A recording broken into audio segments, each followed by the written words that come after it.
কিন্তু রমাদানের ইবাদত করার মধ্য দিয়ে সে নিজেকে জাহান্নাম থেকে মুক্ত বানাতে পারলো না, তার উপর আল্লাহ লানত, তার জন্য ধ্বংস। সাইয়েদনা জিব্রাইল বলেছেন আমিন, স্বয়ং বিশ্বনবীও বলেছেন আমিন। আওয়াজ করে পড়েন নাউযুবিল্লাহ। মসজিদে নববীর ভেতরে হঠাৎ তিনি মসজিদে নববীর মিম্বারে পা রেখে বললেন আমিন।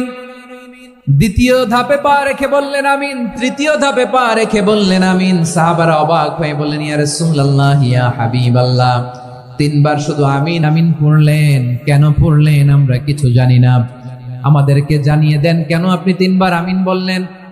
রাহমাতাল লিল আলামিন আল্লাহর হাবিব বললেন, ও আমার প্রাণের সাহাবীরা, আমি যখন মসজিদে নববীর মিম্বারের প্রথম ধাপে পা রেখেছি, সাইয়েদনা জিবরিল এসে আমাকে বলেছে, ও নবী, আপনার নাম শুনে যে ব্যক্তি আপনার উপর দুরূদ পড়ে না তার ধ্বংস, আপনি বলেন আমিন। আমি বলেছি আমিন। দ্বিতীয় ধাপে পা রাখার পর সাইয়েদনা জিবরিল বললেন, ইয়া রাসূলুল্লাহ, মাতা পিতাকে বার্ধক্য অবস্থায় পেয়ে তাদের সেবা করে, তাদের সাথে সদাচরণ করে যে সন্তান জান্নাত কামাতে পারলো না তার জন্য ধ্বংস, আপনি বলেন আমিন। আমি বলেছি আমিন।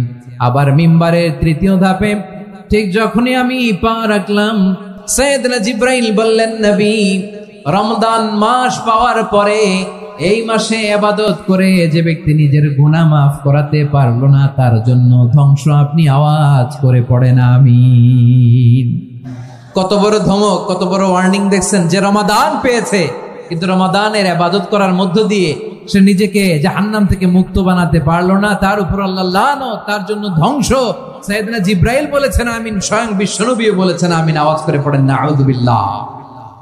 তাহলে রমজান আসবে আর আমরা নিজেদেরকে জাহান্নামীদের লিস্ট থেকে নাম কাটিয়ে জান্নাতীদের লিস্টে উঠাতে পারবো না। এর চেয়ে বড় হতভাগা কি আর কেউ থাকতে পারে? আওয়াজ করে বলেন।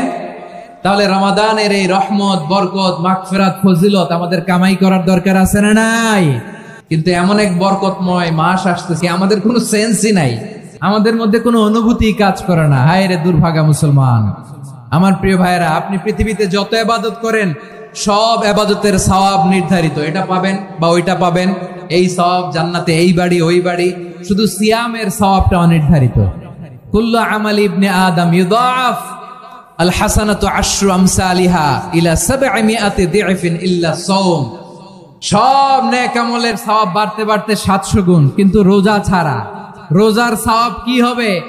বান্দা খালি রোজা রাখে, ফেরেশতারা কিছু লিখতে পারে না আমলনামায়, কারণ আল্লাহ বলে এটা কিছু লিখিস না, কারণ as-সাওমু লি, এই রোজা রাখছে আমার জন্য, ওয়া আনা আজজি বিহি, এই রোজার সওয়াব, প্রতিদান, অ্যাওয়ার্ড, এটা কিয়ামতের দিন আমি আল্লাহ নিজ হাতে দেব, নিজ হাতে দেব। আরেক বর্ণনায় এসেছে ওয়া আনা উজজাবি, আমি আল্লাহ নিজেই হয়ে যাব রোজার প্রতিদান। সুবহানাল্লাহ পড়েন। আবার আল্লাহর হাবিব বলেন, ইন্না ফিল জান্নাতি 8 আবওয়াব, জান্নাতের দরজা মোট 8টা। ফিহা বাবুন ইউসাম্মা আর-রায়্যান, 8টা দরজার মধ্যে স্পেশাল একটা দরজা আছে, ওই দরজাটার নাম হলো আর-রায়্যান। রায়্যান দরজা, লা ইয়াদখুলুহু ইল্লা সাইমুন, রোজাদাররা ছাড়া কেউ ওই রায়্যান দরজা দিয়ে জান্নাতে ঢুকতে পারবে না। শুধু রোজাদারদের জন্য ওই দরজাটা খোলা থাকবে। দরজাটার নাম আর-রায়্যান। এই লাখো জনতা আওয়াজ করলে এই আওয়াজ হয়। বলেন, রোজাদারদের জন্য জান্নাতে স্পেশাল যে লাল গালিচার সংবর্ধনা এন্ড স্পেশাল এন্ট্রি, ওই দরজাটার নাম কি? আর-রায়্যান শব্দটা কেমন লাগে? ভালো লাগে। অনাগত সন্তান যদি কারো আসে, ছেলে সন্তান, নাম রেখে দিয়েন আর-রায়্যান। পারবেন? আমাকে সবাই ধরে রাস্তা ঘাটে, বাসায়, অফিসে, আদালতে, এয়ারপোর্টে ধরলে, হুজুর আমার একটা ছেলে হবে 2 মাস পর, একটা নাম দেন। চাঁপাইনবাবগঞ্জবাসীর জন্য আমি একটা নাম দিয়ে গেলাম। সামনের 2-3 মাসে, 4 মাসে, 6 মাসে যাদের ছেলে সন্তান হতে পারে বলে মনে করেন, যদি পছন্দ হয় নামটা, নাম রেখে দিয়েন রায়্যান। কি নাম? লা ইয়াদখুলুহু ইল্লা সাইমুন, রোজাদাররা ছাড়া কেউ ঢুকতে পারবে না।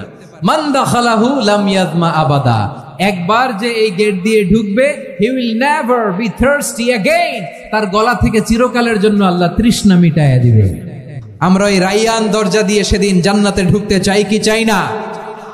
আমার প্রিয় ভাইরা, প্রতি রাতে রমাদানে আল্লাহর ফেরেশতারা আহ্বান জানায়, ইয়া বাগিয়াল খাইরি আকবিল, ইয়া বাগিয়াশ শাররি আকসির, হে কল্যাণের পথের যাত্রী, আকবিল, প্রসিড, আরো ইবাদত করো, আগাও আগাও, আরো জান্নাতের নাজ নেয়ামত কামাও।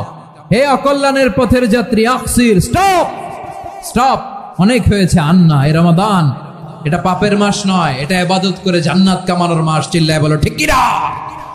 ওয়ালিল্লাহি উতাকাউ মিনান নার ওয়াযালিকা কুল্লা লাইলা। প্রতি রাতে, রমাদানের প্রতি রাতে আল্লাহ তাআলা এরকম লাখো বনি আদমকে মাফ করে দেওয়ার ঘোষণা দেয়, নাজাতের ঘোষণা দেয়।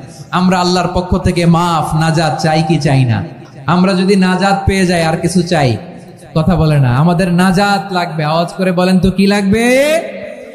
আর কিছু যে চাই না আমি, চাই গো নাজাত। আল্লাহ তোমার কাছে আমার এই মুনাজাত। আর কিছু যে চাই না আমি, চাই গো নাজাত। আল্লাহ তোমার কাছে আমার এই মুনাজাত। আল্লাহ তোমার কাছে আমার এই মুনাজাত। পড়েন আমিন, আর জোরে আমিন। তাহলে রমাদানকে আমরা বুদ্ধিমানের মতো কাজে লাগাতে চাই কি চাই না? হ্যাঁ, বুদ্ধিমানের মতো কাজে লাগাইতে হবে। মুমিনরা স্মার্ট হয়।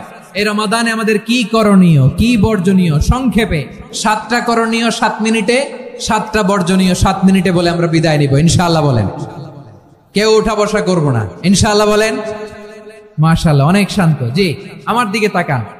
রমাদানে, আসন্ন রমাদানে আমাদের 7টি করণীয়। 1 নাম্বার করণীয়, এই রমাদানকে আপনি কোরআনময় করে তুলুন। কোরআনময় করে তুলুন 2025-এর রমাদান। এই হচ্ছে আজকের প্রোগ্রামের স্লোগান। জোরে বলেন ঠিক কিনা?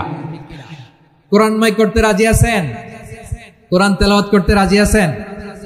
আমার প্রিয় ভাইরা, ধীরস্থির ভাবে কোরআন তেলাওয়াত করুন, তাড়াহুড়ো করে নয়। আনাস রাদিয়াল্লাহু তাআলা আনহু বলতেন, রুব্বা কারি লিল কোরআন ওয়াল কোরআনু ইয়ালআনহু।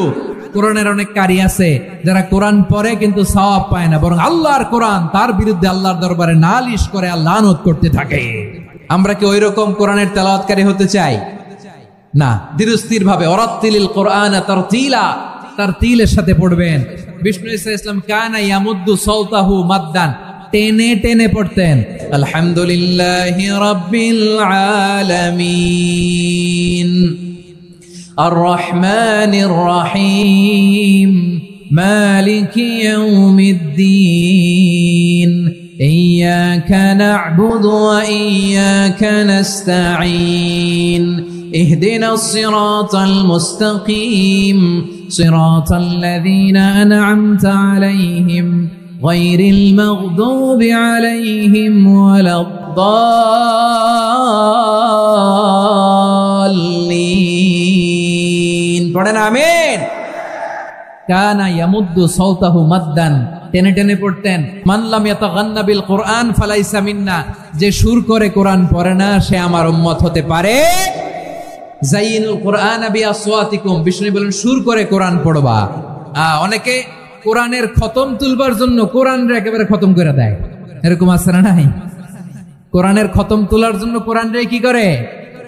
একেবারে খতম করে দেয় না। আপনি ধীরস্থির ভাবে পড়ে যদি খতম দিতে পারেন মাশাআল্লাহ, না পারলে যতটুকু পারেন পড়বেন। এরপর অনুবাদ পড়ার চেষ্টা করবেন, তাফসীর পড়ার চেষ্টা করবেন। আপনাদের জন্য এক অনন্য উপহার রয়েছে আমার পক্ষ থেকে, এক নজরে কোরআন। 114 সূরার সারমর্ম, সার নির্যাস আমরা নিয়ে এসেছি এখানে বাংলা ভাষায়। আমার জানা মতে খুব সম্ভবত এই প্রথম কাজ কেউ করে নাই। আরবিতে পাবেন এরকম অনেক বই, ইংরেজিতে কিছু কাজ আমরা দেখেছি, কিন্তু বাংলায় পাবেন না। এত চমৎকার ভাবে আমরা সূরাগুলোর সারমর্ম, সার নির্যাস তুলে ধরার চেষ্টা করেছি। সুযোগ হলে সংগ্রহ করবেন আপনারা। যে কোনো ধরনের ভালো অনুবাদ আপনারা পড়বেন, তাফসীর পড়বেন। আমরা কোরআনময় করতে চাই। খতম কোরআনে রমাদানের 1 খতম দেওয়ার একটা সহজ পদ্ধতি হচ্ছে, রমাদানের প্রতি নামাজের পরে 4 পৃষ্ঠা। প্রতি নামাজের পরে কয় পৃষ্ঠা? 4 পৃষ্ঠা। তাহলে 5 ওয়াক্তে 4 পাঁচা 20 পৃষ্ঠা। হেফজে কোরআন গুলো 20 পৃষ্ঠা 1 পারা। এভাবে 30 দিনে আপনার 1 খতম হয়ে যাবে। আমরা যেন তার তিলের সাথে বিশুদ্ধভাবে কোরআন তেলাওয়াত করতে পারি, আল্লাহ তৌফিক দান করুক। পড়েন আমিন।